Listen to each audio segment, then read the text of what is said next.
नमस्कार दोस्तों, आप सभी कैसे हो। उम्मीद करता हूँ आप सभी ठीक ठाक होंगे। तो चलिए आज हम बात करते हैं जो लोकसभा इलेक्शन चला हुआ है उनके ऊपर। सभी को ये जानने की उत्सुकता है कि भाई क्या रहने वाला है और प्रधानमंत्री कौन होगा अपना 2024 के अंदर। तो सबसे पहले हम बात करते हैं उत्तर प्रदेश की। आप सभी को पता है दोस्तों, जो प्रधानमंत्री का पद है वो उत्तर प्रदेश से होकर गुजरता है। और उत्तर प्रदेश में भी लगभग 80 सीटें हैं। तो 80 सीटों में आप सभी को पता है प्रधानमंत्री तय करने में यूपी बहुत अहम योगदान रखता है।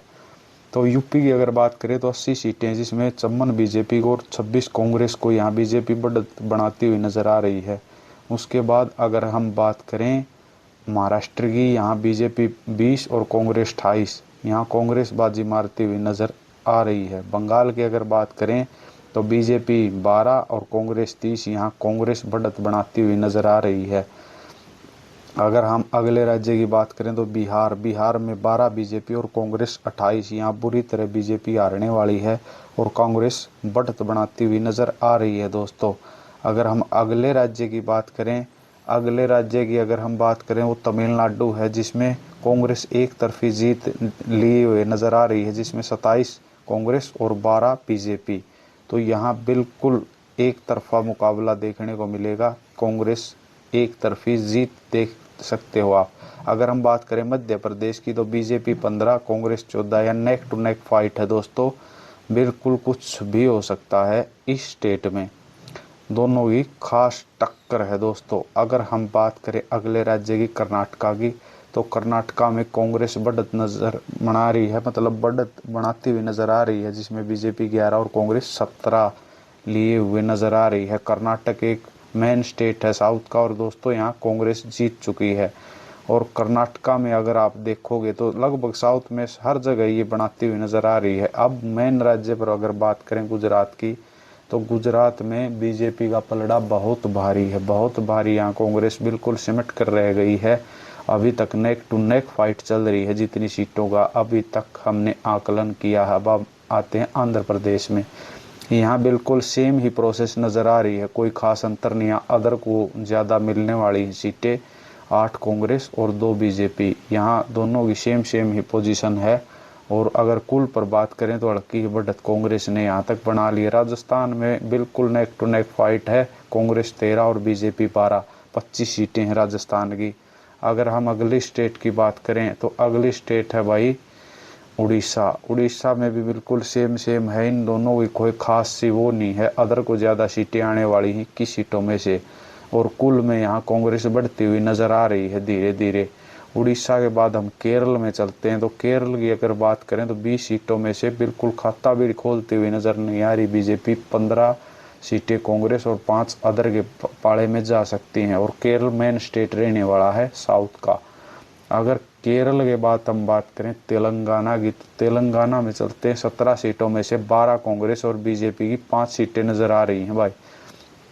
तो तेलंगाना में भी भाई कांग्रेस बढ़त बनाती हुई नज़र आ रही है। तेलंगाना के बाद अगर बात करें असम की, तो असम की 14 सीटों में से बीजेपी एक तरफी जीत दिखाई दे रही है और कांग्रेस 2 पर सिमट कर रहने वाली है।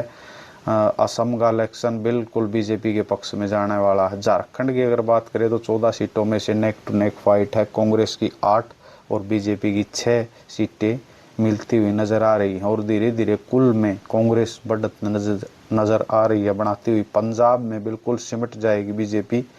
कांग्रेस जहां आम आदमी का शासन है, तो कांग्रेस इंडिया गठबंधन के साथ केजरीवाल बिल्कुल 10 सीटें लेते हुए नजर आ रहे हैं पंजाब में। और पंजाब में फिर से बढ़त बना ली है कांग्रेस ने। अगर छत्तीसगढ़ की 11 सीटों में से कांग्रेस को 8 और बीजेपी को 3 मिलती हुई नजर आ रही है, यहाँ भी कांग्रेस बाजी मारती हुई दिखाई दे रही है। और कुल की अगर बात करें तो बहुत आगे निकल चुकी है। हरियाणा बीजेपी बहुशासित प्रदेश था, लेकिन अब की बार नेक टू नेक फाइट है, 50-50 चांस हैं। और इससे भी ज़्यादा कांग्रेस सीटें ले सकती है, 5-5 दोनों के खाते में जाती हुई दिखाई दे रही हैं दोस्तों।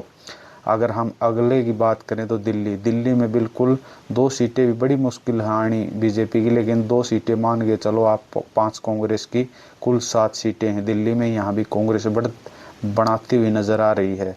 तो इंडिया गठबंधन अभी तक बहुत आगे निकल चुका। अगर जम्मू कश्मीर की बात करें तो पहली बार चुनाव हुए थे और यहाँ 50-50 चांस है, यानी कि 3-3 सीटें, कुल 6 सीटों में से दोनों पार्टियों को मिलते हुए नजर आ रहे हैं।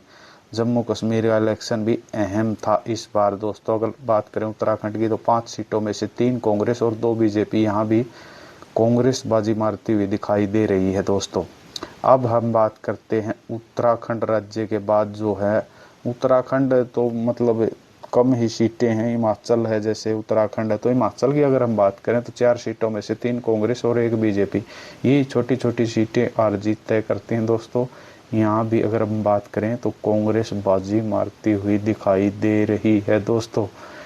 हिमाचल प्रदेश के बाद अगर हम बात करें तो मेघालय की, मेघालय में 1-1 सीटें दोनों लेते हुए नजर आ रहे हैं। कुल 2 ही सीटें हैं वहाँ पर मेघालय राज्य की। मेघालय एक छोटा राज्य है दोस्तों, वहाँ कुल बस 2 ही सीटें हैं। तो अगर कुल की बात करें तो यहाँ बहुत आगे निकल चुका है इंडिया गठबंधन। अगर हम मेघालय के बाद बात करें मणिपुर की, तो मणिपुर में 2 सीटें हैं जिसमें 2 की 2 कांग्रेस लेती हुई नजर आ रही है। आप मणिपुर कांड से भी भली भांति परिचित होंगे दोस्तों। यही छोटे छोटे पहलू हैं जो एक सरकार को बनाने और गिराने में बहुत अहम योगदान देते हैं। अगर आप देखें कुल सीट 276 और 214, यानी